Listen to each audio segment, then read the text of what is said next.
घर पर आई बहू पत्नी तथा अन्य किसी भी स्त्री को यह एक चीज अवश्य देनी चाहिए। दोस्तों, एक बार नारद जी भगवान श्री कृष्ण से मिलने के लिए द्वारिका पधारे हुए थे। नारद जी को देखकर भगवान श्री कृष्ण कहते हैं, हे देवर्षि, द्वारिका में आपका स्वागत है। आज किस प्रयोजन से द्वारिका में आपका आगमन हुआ है? नारद जी कहते हैं, हे प्रभु, आप सब कुछ जानते हैं, फिर भी पूछ रहे हैं। फिर भी आप आज्ञा दे तो आपसे कुछ पूछने की चेष्टा करता हूँ। हे प्रभु, एक स्त्री पुरुष से सबसे अधिक किस चीज की इच्छा रखती है?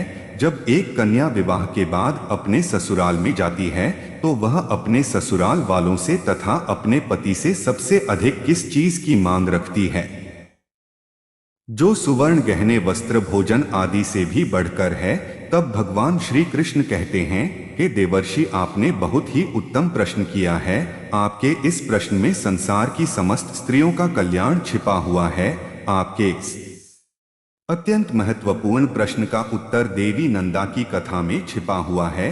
देवर्षि कहते हैं, हे प्रभु, यह देवी आनंदा कौन थी? उनका आचार विचार कैसा था? मैं देवी आनंदा के विषय में जानने के लिए उत्सुक हूँ। कृपया आप मुझे देवी आनंद का वृतांत सुनाने की कृपा करें। भगवान श्री कृष्ण कहते हैं, हे देवर्षि, देवी आनंदा गुणवान, मनोकामना को पूर्ण करने वाली गाय थी। केवल आनंद का नाम अपने मुख से लेने मात्र से ही पापों का नाश होता है। देवी आनंदा की यह महान कथा सुनने मात्र से ही मनुष्य के समस्त दुखों का नाश होता है और उसे सुख समृद्धि प्राप्त होती है। देवी आनंदा महान पुण्यवान तथा समस्त मनोरथ को पूर्ण करने वाली साक्षात देवी है। इसीलिए आज मैं आपको इस महान आनंदा की कथा सुनाता हूँ। इसीलिए आप ध्यानपूर्वक इसे पूरा जरूर सुनिए। देवर्षि कहते हैं, हे प्रभु, आज मेरा सौभाग्य है कि आपके मुख से मुझे देवी आनंदा की कथा सुनने को मिल रही है। मैं इस कथा को पूरा अवश्य सुनूंगा और इसका प्रचार करूंगा। फिर भगवान श्री कृष्ण कहते हैं, हे देवर्षि, पूर्व काल में पृथ्वी लोक पर प्रताप नाम से प्रसिद्ध एक महान बलि राजा रहा करते थे। एक दिन महाराज प्रताप रथ में बैठकर शिकार करने के लिए जाते हैं। जंगल में शिकार करने के लिए इधर उधर घूम रहे होते हैं। तभी उन्हें जंगल में झाड़ियों के बीच एक हेयर नहीं दिखाई पड़ती है। महाराज ने तुरंत अपना बाहर निकाला और फिरने की ओर छोड़ दिया। बाढ़ लगते ही फिरने घायल हो गई और चारों ओर देखने लगी तो उसकी दृष्टि महाराज प्रताप पर पड़ी। महाराज को हाथ में धनुष से लेकर खड़ा हुआ देखकर हैरानी बोलने लगी, अरे दुष्ट, यह तूने क्या कर दिया? तुम्हारा यह कम पाप से भरा हुआ है। मैं निर्भय होकर इस वन में अपने बछड़े को दूध पिला रही थी। ऐसी अवस्था में तूने मुंह निरपराध हिरानी को अपने बाण का निशाना बनाया तो बहुत निर्दयी और क्रूर है। शास्त्र कहते हैं कि बच्चे को स्तनपान करती हुई स्त्री की ओर देखना भी महापाप होता है। तूने तो मेरी हत्या करने की चेष्टा की है। अब मेरी मृत्यु के बाद मेरे बछड़े का क्या होगा? उसकी रक्षा कौन करेगा? निर्दयी राजा, तेरे इस पाप के लिए मैं तुझे श्राप देती हूँ कि तू इसी क्षण कच्चा मांस खाने वाला व्याघ्र हो जा और इसी वन में निवास कर। उस सुगंध का श्राप सुनते ही महाराज प्रताप के पसीने छूटने लगे और वही उससे क्षमा याचना करने लगा। महाराज सिडनी के सामने बैठकर हाथ जोड़कर प्रार्थना करने लगा, सुगंध, मुझे क्षमा करो। मैं नहीं जानता था कि तू बच्चे को दूध पिला रही है।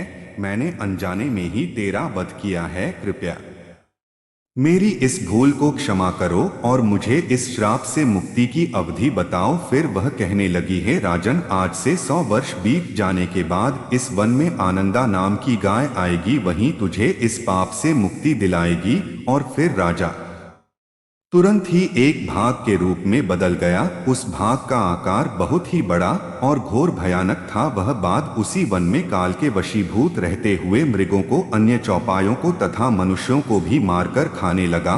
वह बाघ स्वयं की निंदा करते हुए कहता था, हाय, मैं फिर से कब मनुष्य शरीर धारण करूंगा? इस बाघ की योनि में रहकर मेरे द्वारा पुण्य नहीं हो सकते। एकमात्र हिंसा ही मेरी वृत्ति है। इसके द्वारा तो मुझे सदा दुख ही प्राप्त होंगे।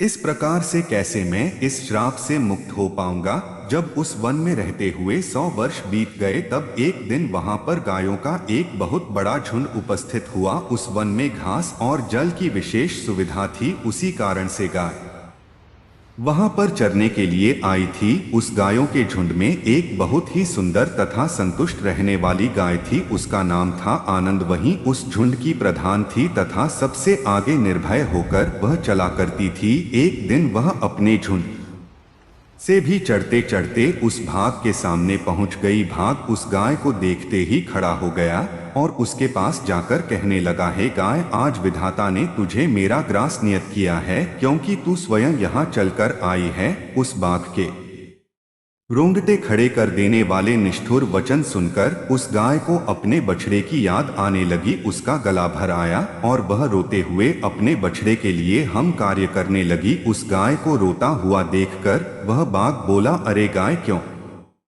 रोती हो? इस संसार में सभी प्राणी अपने कर्मों का फल ही भोगते हैं। खुद मेरे पास चलकर आई है, इससे जान पड़ता है कि तेरी मृत्यु आज ही लिखी हुई है, फिर तू व्यर्थ ही शोक क्यों कर रही है?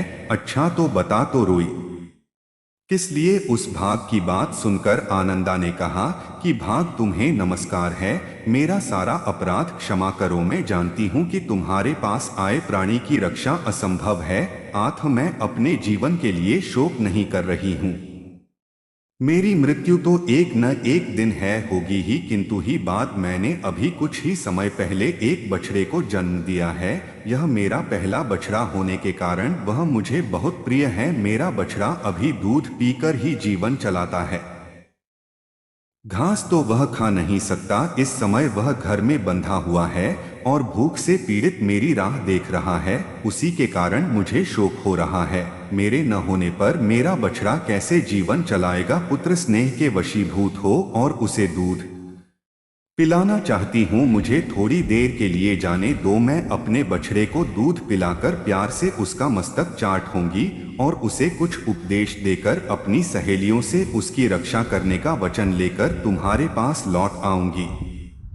उसके बाद तुम इच्छानुसार मुझे खा लेना। यदि मैं फिर से लौटकर नहीं आई तो मुझे वही पाप लगेगा जो माता पिता का वध करने से लगता है, जो सोते हुए प्राणी को मारता है, जो एक बार अपनी कन्या का दान करके फिर उसे दूसरे को देना चाहता है। उन्हें जो पाप लगता है वही पापा मुझे लगेगा। इस पाप के भय से मैं पुनः लौटकर आऊंगी। आनंद की ऐसी शपथ को सुनकर बाघ को उस पर विश्वास हो गया और वह बोला, हे गाय, तुम्हारी इन शर्तों पर मुझे विश्वास हो गया है, पर कुछ लोग तुमसे कहेंगे कि प्राण संकट में पड़ने पर विवाह में और गाय को संकट से बचाने में जो शपथ ली जाती है उसे तोड़ने पर पाप नहीं लगता। किंतु तुम इन बातों पर विश्वास मत करना। इस संसार में कितने ही ऐसे नास्तिक हैं जो मूर्ख होते हुए भी खुद को पंडित कहते हैं।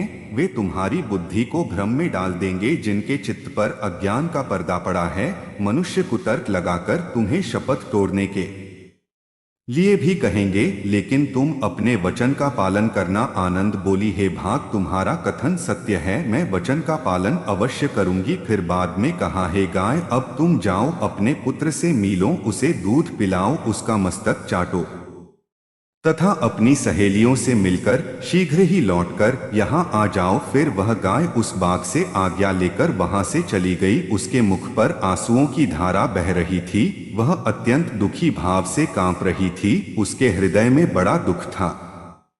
जैसे ही वह गोष्ठ पर पहुंची, उसने अपने बछड़े की पुकार सुनी और वह दौड़कर अपने बछड़े के पास पहुंच गई और आंसू बहाने लगी। अपनी माता को रोता हुआ देखकर बछड़ा बोला, हे माता, आज तुम अत्यंत डरी हुई दिखाई पड़ती हो, क्या हुआ? फिर आनंद बोली, बेटा, स्तनपान करो, यह हमारी अंतिम भेद है।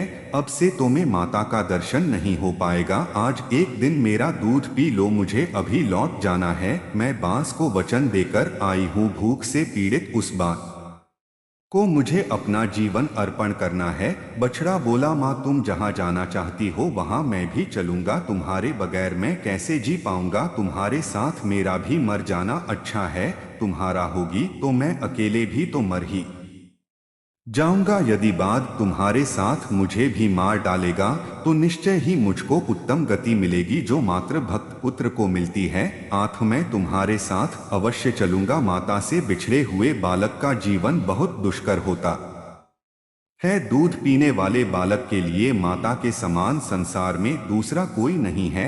माता के समान रक्षक, माता के समान आश्रय, माता के समान ने माता के समान सुख तथा माता के समान देवता इस लोक में तो क्या पर लोक में भी नहीं है। फिर नंदा ने कहा, बेटा मेरी मृत्यु नियत है, तुम वहां मत आना। जिसकी मृत्यु नियत है केवल उसी की होती है। तुम्हारे लिए मेरा यह अंतिम संदेश है, मेरे वचनों का पालन करते रहो, यही मेरी अंतिम इच्छा है। जल के समीप अथवा वन में घूमते समय कभी प्रमाद न करना। प्रमाद करने से सभी प्राणी नष्ट हो जाते हैं। लोभ करके ऐसी घास को चरने के लिए कभी मत जाना जो किसी दुर्गम स्थान में उगी हो, क्योंकि लोभ करने से सर्वनाश हो जाता है। कुंभ के कारण विद्वान पुरुष भी भयंकर पाप कर बैठते हैं। और हर किसी पर विश्वास भी मत करना। लोभ, प्रमाद और हर एक पर विश्वास करना, इन तीन कारणों से प्राणी का नाश होता है। इन तीन दोषों का परित्याग करना चाहिए। बेटा जिसने एक बार विश्वास तोड़ दिया हो उस पर कभी विश्वास नहीं करना चाहिए, और जिस पर अधिक भरोसा हो उस पर भी आंख बंद करके विश्वास नहीं करना चाहिए, क्योंकि दूसरों पर विश्वास करने से भय उत्पन्न होता है और विश्वास करने वाला ही नष्ट हो जाता है। दूसरों का तो क्या अपने शरीर का भी विश्वास नहीं करना चाहिए। यह कब साथ छोड़ जाए इसका भी कोई भरोसा नहीं है। बेटा तुम धर्म का चिंतन करो, मेरी मृत्यु से तुम्हें घबराना नहीं चाहिए, क्योंकि एक न एक दिन सभी की मृत्यु होनी ही है। बेटा तुम शोक छोड़कर मेरे वचनों का पालन करो। इतना कहकर नंदा अपने पुत्र का मस्तक चाटने लगी और अत्यंत शोकाकुल होकर रोने लगी। फिर वह अपने पुत्र को निहारते हुए अपनी सहेलियों के पास चली गई और अपनी सहेलियों को सारी हकीकत बता दी। नर्मदा कहने लगी, हे सखी, मैंने जाने अनजाने में यदि तुमसे कोई भी अप्रिय बात कह दी हो अथवा कोई अपराध किया हो तो उसके लिए तुम मुझे क्षमा कर देना। मेरे जाने के बाद मेरे बालक पर सदा क्षमा भाव रखना। मेरा बछड़ा दीन, अनाथ और व्याकुल है, उसकी तुम रक्षा करना। मैं तुम्हें उसे सौंप रही हो, अपने पुत्र की भांति इसका पोषण करना। नंदा की बात सुनकर उसकी सखियों को बड़ा दुख हुआ। सभी सखियां आश्चर्य में कर बोली, बड़े आश्चर्य की बात है, बाघ के कहने से सत्यवादी नहीं। नंदा फिर से उस भयंकर बाघ के पास जाना चाहती है, स्वयं के प्राण बचाने के ये शपथ और सत्य का त्याग करना चाहिए और शत्रु को धोखा देना चाहिए। सखिया बोली, है नर्मदा, अपने बछड़े को छोड़कर तुम वहां पर मत जाओ। सत्य के लोभ से जो तू उस बाघ के पास जा रही है, यह तू अधम कर रही है। इस विषय में धर्मवादी ऋषि मुनियों ने कहा है, प्राणों पर संकट आने पर वचन का पालन न करने से पाप नहीं लगता है। यदि झूठ बोलकर प्राणों की रक्षा होती है तो वह धर्म नहीं, धर्म ही कहा जाता है। फिर नंदा कहती है सखियों, दूसरों के प्राण बचाने के लिए मैं भी झूठ बोल सकती हूँ, किंतु खुद के प्राणों की रक्षा के लिए मैं झूठ नहीं बोल सकती। हो या धर्म है, जीव अकेले ही गर्भ में आता है और अकेले ही मरता है, अकेले ही उसका पालन पोषण होता है तथा अकेले ही वह सुख दुख भोगता है। इसीलिए मैं सदा सत्य ही बोलूंगी। सत्य पर ही संसार टिका हुआ है, सत्य के कारण ही समुद्र अपनी मर्यादा का उल्लंघन नहीं करता। स्वर्ग, धर्म तथा मोक्ष सब सत्य के मार्ग पर चलकर ही प्राप्त किए जा सकते हैं। जो अपना वचन तोड़ता है वह अपने सभी पुण्य कर्मों को नष्ट कर डालता है। सत्य ही अगाध जल से भरा हुआ तीर्थ है। जो उस तीर्थ में स्नान करता है वह सब पापों से मुक्त होकर परम गति को प्राप्त करता है। 1000 अश्वमेध यज्ञ और सत्य वचन, ये दोनों अगर तराजू पर रखे जाएं तो सत्य का पलड़ा भारी होगा। सत्य ही उत्तम तप है, सत्य ही उत्कृष्ट शास्त्र ज्ञान है। संपूर्ण आश्रयों में सत्य का आश्रय ही श्रेष्ठ माना गया है। कितनी भी मुश्किल परिस्थिति खड़ी हो जाए, सत्य का पालन हम ऐसा करना चाहिए। सत्य के उच्चारण से बड़े से बड़ा पापी भी स्वर्ग में पहुंच जाता है। इसीलिए मैं सत्य का परित्याग कभी नहीं कर सकती। आनंदा के ऐसे वचन सुनकर सखिया बोलने लगी है, लंबे तुम जगत के संपूर्ण देवताओं और दैत्यों द्वारा नमस्कार करने के योग्य हो, क्योंकि तुम परम सत्ता का आश्रय लेकर अपने प्राणों का भी त्याग कर रही हो, जिनका त्याग करना बहुत कठिन है ही। कल्याणी, इस विषय में हम तुम्हारी बराबरी नहीं कर सकते। तुम तो धर्म का बीड़ा उठा रही हो।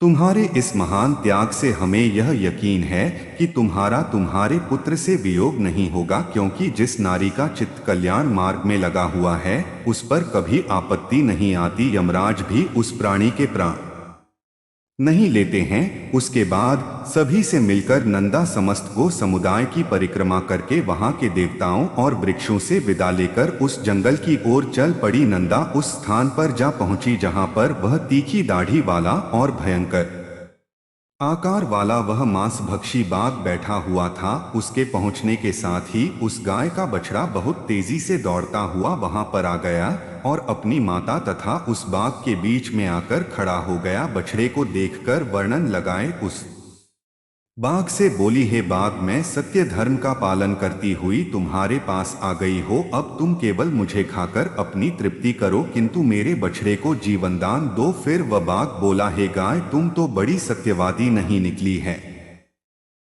कल्याणी, तुम्हारा स्वागत है। जो अपने वचन का पालन करता है, जो सत्य की राह पर चलता है, उसका कभी अमंगल नहीं होता। तो मैं यहाँ से जाने से पहले जो वचन दिया था उसे सुनकर मुझे बड़ा कौतूहल हुआ था कि ये यहाँ से जाकर कैसे लौट सकती है।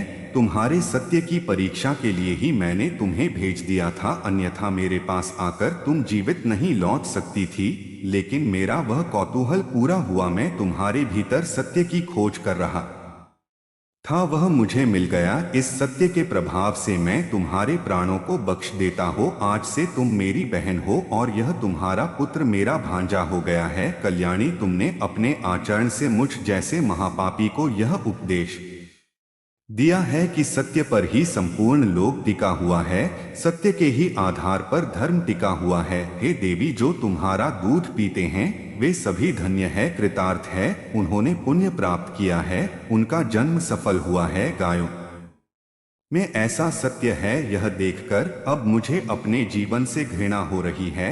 अब मैं भी वह कम करूंगा जिसके द्वारा मैं पाप से छुटकारा पाऊं। अब तक मैंने हजारों जीवों को मारा और खाया है। मैं महापापी, दुराचारी और निर्दयी हो।